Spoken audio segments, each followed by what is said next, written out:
Mais où est le Dajjal dans la sourate Al-Kahf? Eh bien, je vais vous le dire, mais en vous le disant, il va falloir du temps pour que vous puissiez le saisir.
بسم الله الرحمن الرحيم الحمد لله رب العالمين.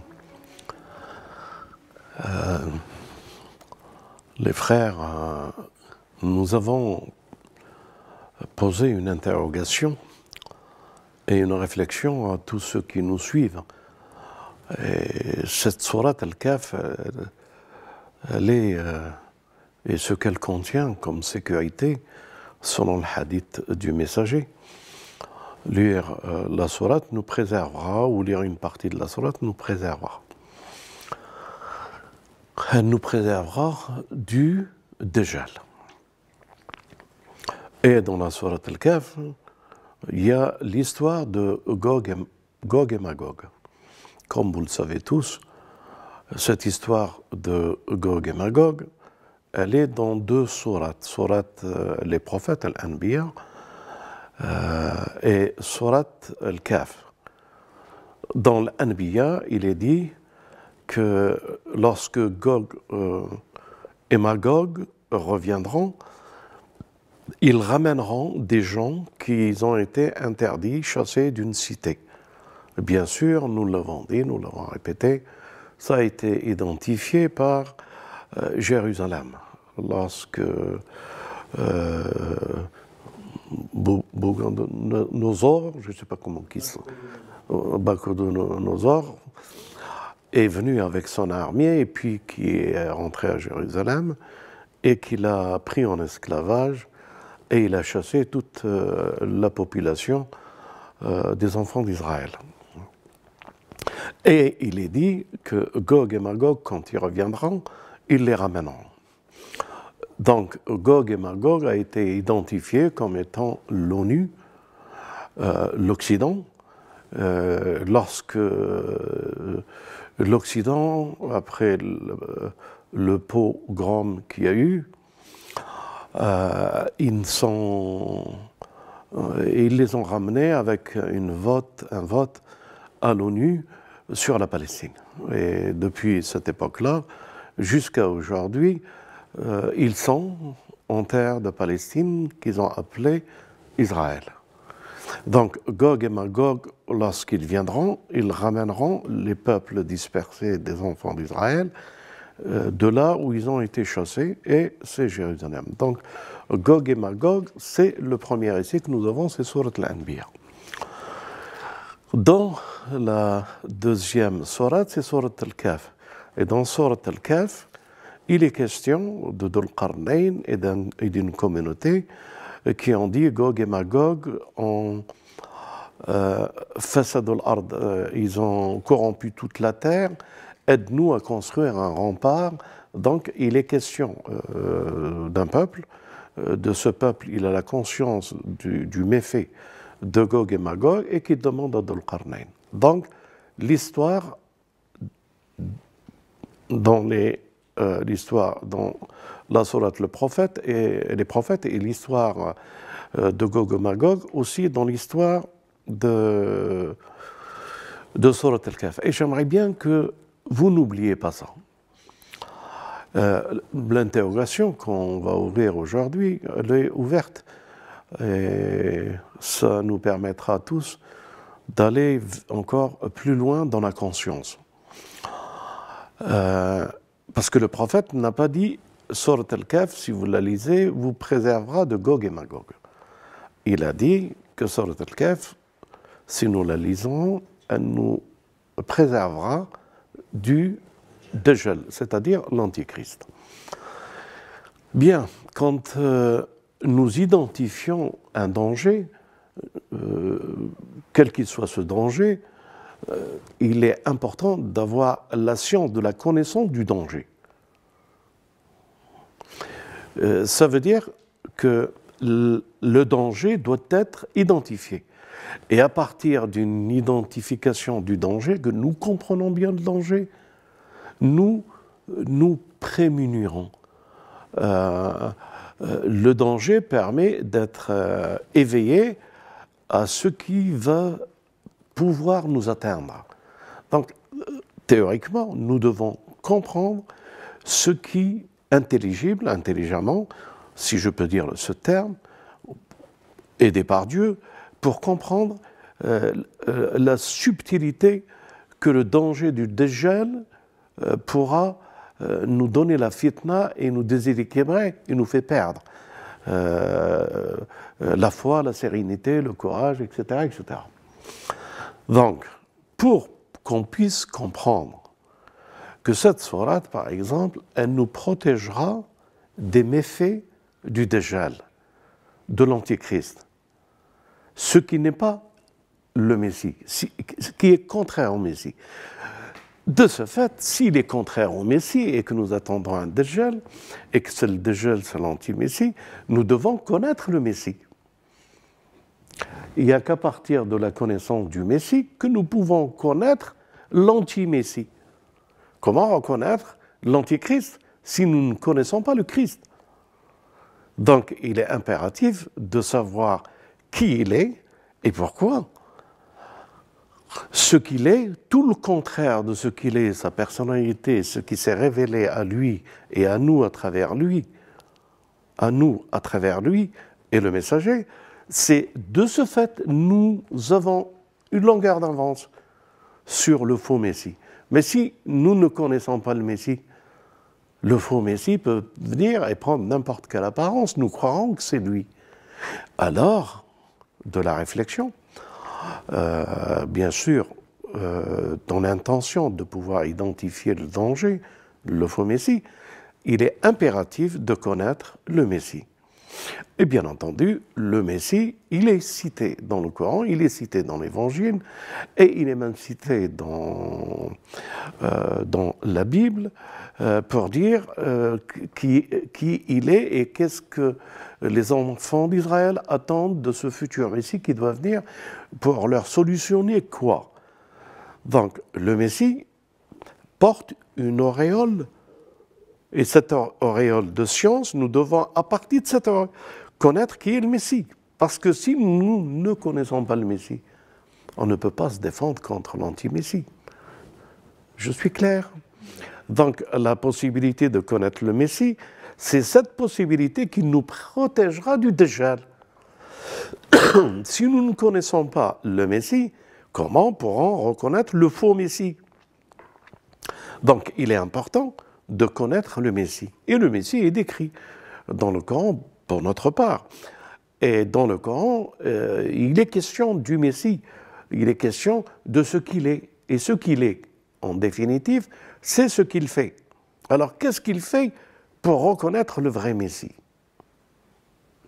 Le vrai Messie, je demanderai aux jeunes de me mettre quelques versets de sa personnalité, comme ça, nous savons qui nous cherchons et nous connaissons.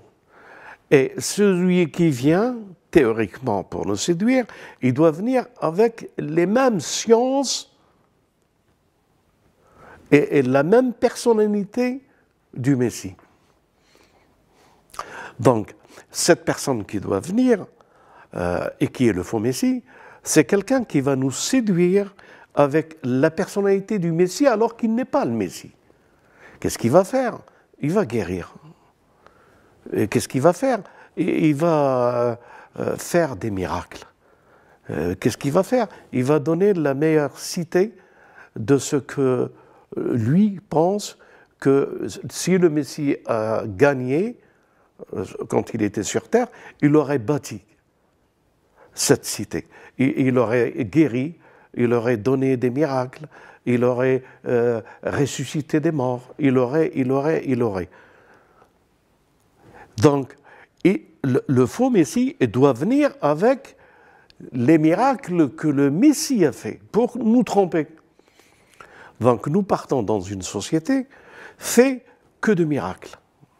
Mais ce que je vais vous dire encore plus, ça c'est ce qui est apparent. Donc, il doit nous apporter la personnalité du Messie apparente. Mais qu'est-ce qu'il doit nous apporter qui est reflété par les versets du Coran ou la Bible ou l'Évangile de sa personnalité? Alors, il est dit du Messie, le vrai, il est renforcé par l'Esprit Saint. Il fut une parole, et de cette parole, il s'est fait chair, c'est-à-dire porté par une mère bénie, Myriam, alayhi salam, et que la paix soit sur lui, et qu'il sera la parole. Donc, aujourd'hui, le Messie ne peut être identifié, le faux Messie ne peut être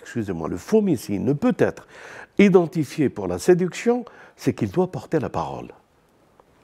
C'est-à-dire que sa parole soit puissante, dans le sens où il contrôlera toutes les communications de la parole, où il aura le pouvoir sur la parole, où il changera les gouvernements à travers les médias de la parole. Et il tiendra le monde à travers la parole.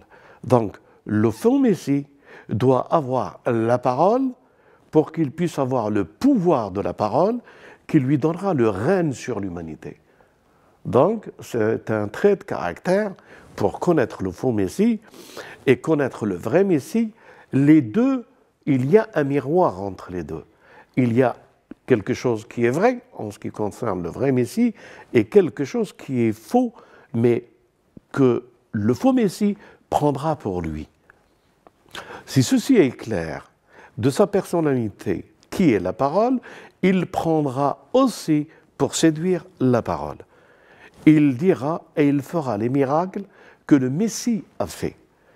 Donc, toute séduction d'une société que nous vivons et que nous allons vivre ne soit pas anodin de comprendre que la parole sera présentée comme l'ultime ressource de ce que nous pouvons pouvoir atteindre pour être sauvés. Et j'ouvre une parenthèse pour vous, dans la méditation et la réflexion, c'est que Dhul Qarnayn, le maître des deux temps, en troisième voyage, il est parti vers un peuple entre deux montagnes que eux n'avaient pas la possibilité de connaître la parole.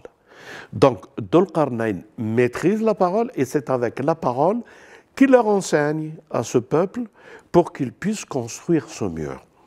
Donc, ceux qui ne maîtrisaient pas la parole ne pouvaient pas se défendre contre Gog et Magog, le verset le dit dans Sourate Al-Kahf, et que Dhul Qarnayn vient pour leur apprendre la parole. Et apprendre la parole, mettre en pratique la parole. Et mettre en pratique la parole, c'est ce que Dhul Qarnayn dit, aidez-moi avec force, etc., etc. Donc l'importance de la parole, elle est d'un capital que nous ne pouvons pas soupçonner. Donc le Messie, le vrai et le faux, l'un le fait, et là je vais être un peu plus clair, peut-être je suis clair, mais je vais l'être encore plus, l'un le fait avec la permission de Dieu, l'inné, l'intelligence, la parole, il parle au berceau, il ressuscite, il fait les miracles, il crée à partir de la terre, il prend de la terre, de la boue, et il forme un oiseau, et il souffle dedans, et il lui donne la vie. Théoriquement, le faux Messie doit venir pour assembler des particules, des éléments, et faire en sorte pour que ces éléments et ces particules prennent la parole et donnent la vie et développent la vie. Et ça, c'est l'intelligence artificielle, ce que nous voyons aujourd'hui dans la parole qui est l'intelligence artificielle, dans la parole qui va faire de la chirurgie la plus extraordinaire. Et dans tous les domaines de la parole, il va faire de l'eau, il va faire des énergies, il va faire le monde du faux Messie. Le monde qui est le faux Messie par rapport à un monde qui est le vrai Messie. Et dans le Coran, comme vous le savez, il est question de Balad al-Amin. Le Balad al-Amin, c'est la terre sécurisée, la terre de paix, la terre d'amour, la terre où tout est parfait, où elle possède des choses qui dépassent la raison tellement que cette terre, elle donne tout ce qui est paradisiaque. Ça, c'est la terre du Messie. Ça, c'est la terre des prophètes. Ça, c'est ce qui a été promis aux enfants d'Israël d'aller vers cette terre. Et ce qui a été promis à tous les prophètes d'une élection et d'un paradis. Le faux Messie va venir, il va nous faire la même terre, au même endroit, pour nous séduire. Donc, ce que peut-être vous ne savez pas, c'est que lorsque le Messie viendra, le Mahdi, il fera une ville. Il fera un monde, une société, une cité. Le passage, le retour du vrai Messie et le retour du faux Messie. Le vrai et le faux apparaîtront en même temps. Mais le faux apparaîtra un peu avant. Pour prendre, c'est toujours le faux qui apparaît. Et après, il doit disparaître. Donc, le faux apparaîtra. Et il amènera cette ville de miracles, il amènera toutes les solutions et les maux qui peuvent toucher une société, et il leur donnera la guérison, le confort, la vue s'ils sont aveugles, et il leur donnera des possibilités que tous, il leur donnera la parole, que tous redeviendront les disciples du vrai faux Messie. Et ces disciples du faux Messie, prendront le contrôle. Et bien sûr, à travers l'intelligence artificielle. Et bien sûr, l'intelligence artificielle est le summum de la réalisation du faux Messie. Parce qu'il donnera la possibilité à toute l'humanité d'être dans la parole que lui peut diffuser, peut programmer, peut influencer, peut construire, peut développer. Et tous prendront le développement de la parole du faux Messie. Et tous partageront la parole du faux Messie. Et tous seront connectés avec le faux Messie. Tous seront les adeptes du faux Messie. Et pour trouver, Dieu a pourvu, parce que le verset du Coran, il dit Iblis, Satan, Lucifer, il dit par ce que j'ai été séduit, par ce que tu m'as séduit, je les séduirai tous, excepté certaines personnes qui sont ibadik al-mukhlisin, excepté certaines personnes qui ont l'ikhlas, comment je vais le traduire? Ils ont l'unicité et la vision du Créateur, et non pas une vision qui provient par leur cerveau, mais qui provient cette vision à travers le cœur, qu'il s'est révélé cette lumière et qu'il marche avec la lumière, mukhlisin. Donc, il dit, je les séduirai tous, il faut retenir ça, il y a un capital de temps. Tous veut dire, pas les gens qui sont passés dans le temps, les gens qui sont dans le temps de l'histoire ont été clôturés le temps de l'histoire avec Noé. Déluge, et on a lavé tout ce qui était et qui devrait être lavé. Mais après Noé, il y a eu un renouveau. Et ce renouveau de capital de temps est à la merci à la possibilité d'aller vers la construction d'un monde meilleur. Et c'est pour ça que les prophètes ont été envoyés pour donner al-badil, une alternative aux sociétés pour qu'ils redeviennent équilibrés dans la justice, et le respect, etc. Mais tous, à leur histoire, ont dévié en oubliant le vrai tawhid. Donc, ce que je voudrais dire, les frères et sœurs, que vous devez retenir, c'est qu'Ibadallah al-Mukhlisin, bien sûr, ils ont apparu avec les prophètes. Mais vous verrez qu'avec les prophètes, ces prophètes ne sont venus dans le temps que pour aller avertir les communautés, sauver les enfants d'Israël, avertir les communautés de ne pas adorer d'autres divinités et de ne pas suivre les penchants de cette âme qui est ordonnante et qui construit l'ego des personnes. Donc, ces prophètes sont venus pour avertir et prévenir. Donc, ils ne peuvent pas être les personnes. Bien sûr, c'est les prophètes et Ibadallah al-Mukhlisin, que Satan ne peut pas les avoir. Mais ces temps eschatologiques montrent qu'à la fin des temps, il y aura des hommes et des femmes exceptionnels qui ne tomberont pas dans le jeu du Dajjal et qu'ils demanderont assistance à Dhul Qarnayn pour les assister et leur donner la force. Quand nous disons ça, bien sûr, raisonnablement, ça peut se comprendre et que tout le monde comprendra une telle réflexion. Mais dans cette réflexion, il est question d'une histoire. Donc, une histoire, cette histoire, c'est l'histoire de la caverne. Qu'est-ce qu'elle a, cette histoire de la caverne, qui montre qu'il y a un groupe de personnes qui ont saisi le secret de cette histoire. Allez, vous savez, quand Dieu dit sur elle les 19, alayha 19, une bête qu'on questionnera et qui répondra. Alors, le verset se termine pour que les croyants seront raffermis dans la connaissance du code des 19 qui contrôle le Coran. Le verset se termine pour que les croyants seront raffermis dans leur foi. Donc, je mets cette parenthèse, je ferme cette parenthèse de la bête et que nous savons que c'est l'ordinateur, les smartphones, etc.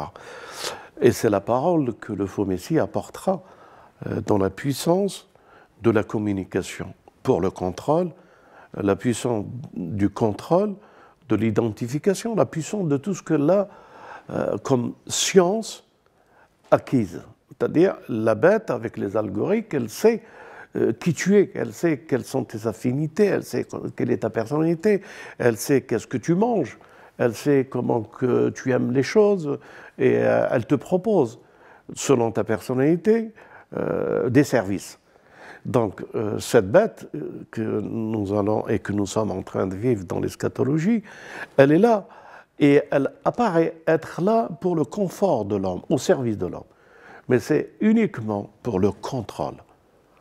Et le contrôle de la puissance du contrôle donnera ce gouvernement mondial, donnera ce faux Messie et ce monde qui apparaît être le monde du paradis du faux Messie. Mes frères et sœurs, nous nous interrogeons sur quelque chose qui a traversé les siècles de réflexion, la connaissance et la science, et que seuls les imams et les prophètes l'avaient. Tous les prophètes connaissaient ce temps eschatologique, c'est pour ça qu'il a été révélé il y a plusieurs milliers d'années que nous vivrons un tel monde. Et ce monde, c'est notre présence dans ce monde. Il n'y a pas 36 choix. Il y a le choix qu'on est protégé et que nous sommes les serviteurs de Dieu qui feront partie des hommes et des femmes du Messie et du Mahdi, ou on est tous ce qu'ils sont. Et tous ceux qu'ils sont seront séduits. Donc, le but de la création, c'est de n'être que ce que la lumière de Dieu voudrait que nous soyons. Et non pas quelqu'un qui nous trompe en portant la lumière comme le faux Messie et en essayant de traduire ce que le Messie il est sur sa personnalité alors qu'il n'est que le faux. Vous savez, je vais vous dire quelque chose qui va un peu vous interpeller. Nous disons, notre famille a toujours dit que le Dajjal était l'intelligence artificielle. Nous l'avons toujours dit. Nous l'avons toujours exprimé. Lorsqu'on a entendu parler de Néom, et bien avant Néom, nous avons fait des études avec des plans de géolocalisation d'un endroit posthume qui peut être Balad al-Amin. Et nous l'avons, par la grâce de Dieu, Dieu nous l'a fait découvrir en nous faisant rencontrer des hommes qui sont à la quête, la même quête que nous. Mais bien entendu, lorsque nous disions que l'intelligence artificielle est l'élément le plus dangereux, nous avons toujours partagé cette science de dire que l'intelligence artificielle, c'est un monde construit selon le Dajjal, le faux Messie. Mais je vais le dire d'une certaine manière à ce que vous le percevez, parce que c'est impercevable. Et même quand je vais le dire, vous allez devoir réfléchir pour pouvoir dire, et vous allez analyser, décortiquer ce que je suis en train de dire, et à la fin, vous verrez, vous ne pouvez pas, si vous êtes appelé à voir les choses avec la lumière, vous ne pouvez que comprendre. Mes frères et sœurs, mettez-vous ça bien dans la tête. Le prophète a dit, et il y a un hadith de l'imam Ali que nous allons mettre en écrit, que vous allez voir. Il est terrible. Mais je reste uniquement avec la lecture de Surat Al-Kahf qui nous préservera du Dajjal. Pourquoi il ne nous a pas dit qu'il nous préservera d'autres choses? Il dit du Dajjal.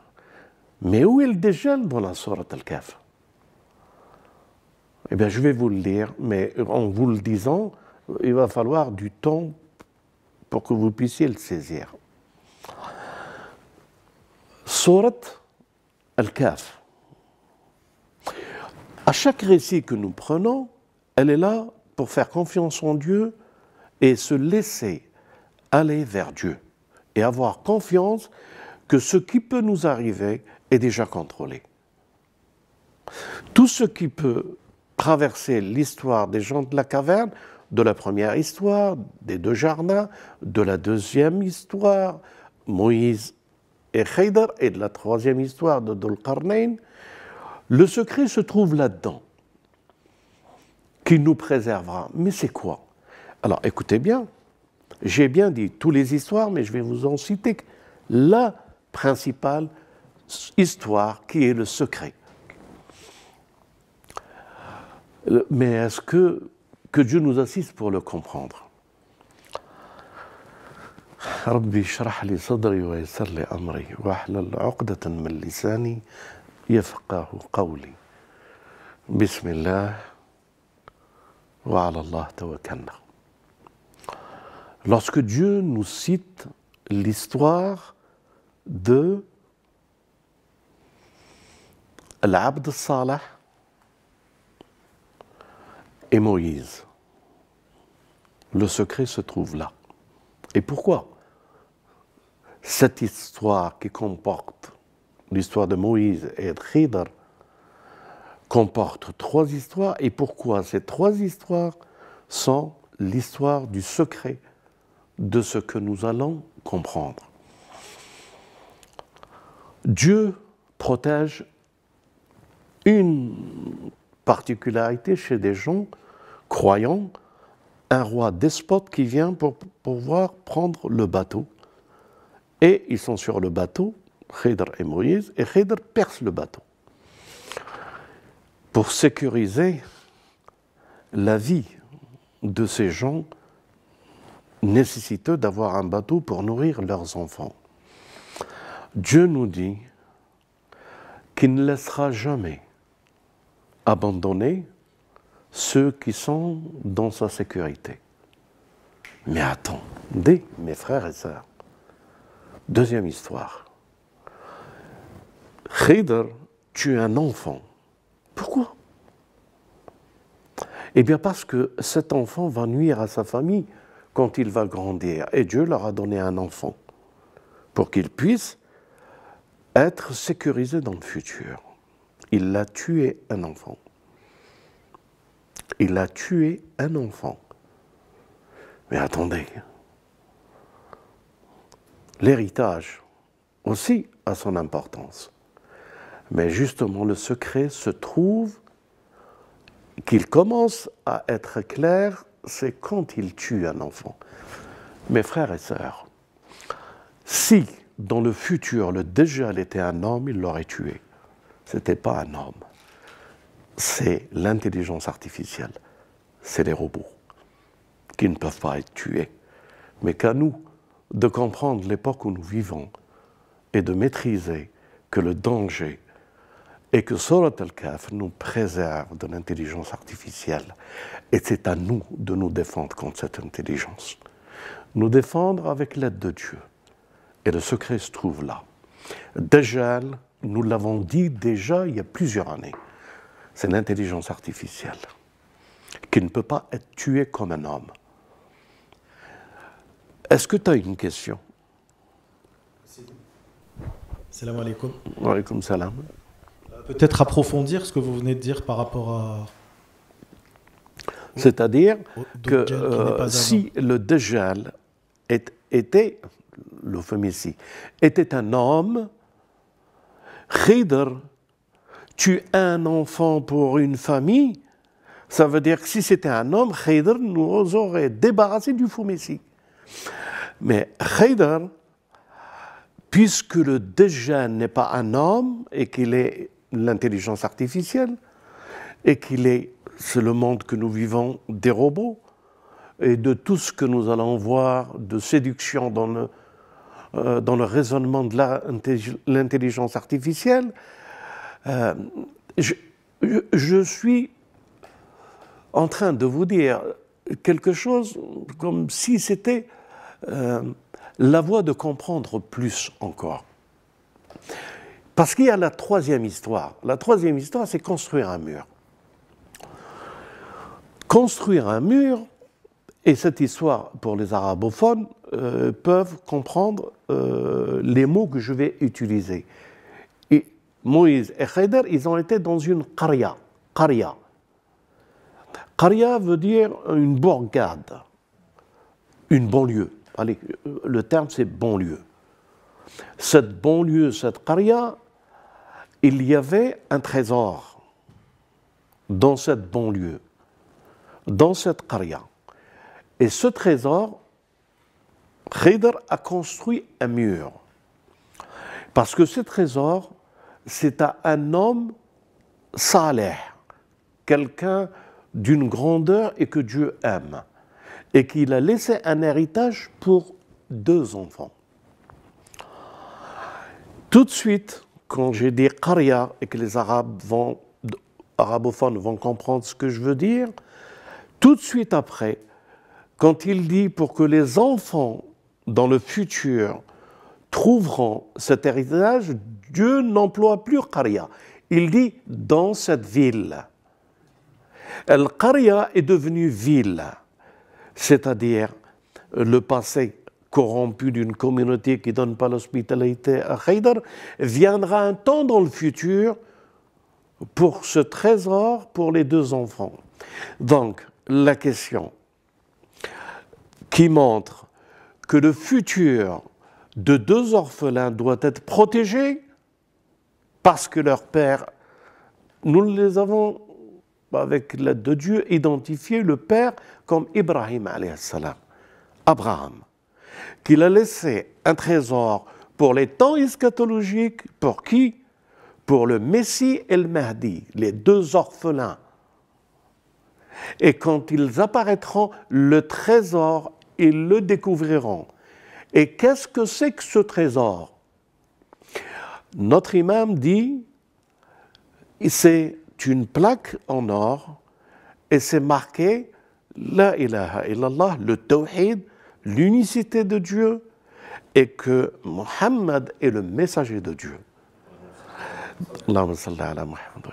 Ce trésor, sa réalité et toute la conception de la vision du Messie et du faux Messie n'apparaîtra qu'avec ces deux orphelins, le Messie et le Mahdi, et que Dieu préserve.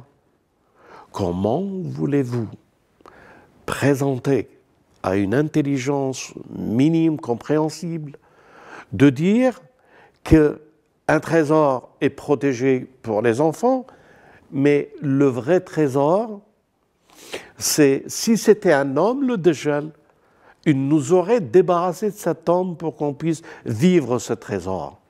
Mais puisque ce n'est pas un homme, Dieu, pour nous le faire comprendre, il nous parle de cet héritage que cet homme, ce grand homme, a laissé pour ses enfants pour le futur. Donc, le futur, la démolition